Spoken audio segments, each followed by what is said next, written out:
என்னாச்சு? ஏன் எப்படி பாக்குறீங்க? நீங்க ரமேஷ் தானே? ரமேஷா? அவையும் கௌரி ரமேஷ் அவ சங்காத்தமே நமக்கு வேண்டாண்டா. ரமேஷை பத்தியோ இல்ல குளோனிங்க பத்தியோ பேசுறதா இருந்தா sorry, we are not interested.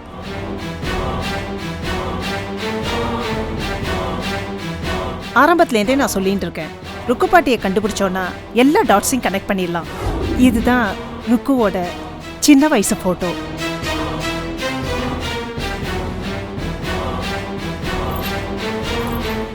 இதை தான் நான் டிஜிட்டலாக ப்ராசஸ் பண்ணியிருக்கேன். இவா தான் ருக்கு பாட்டி.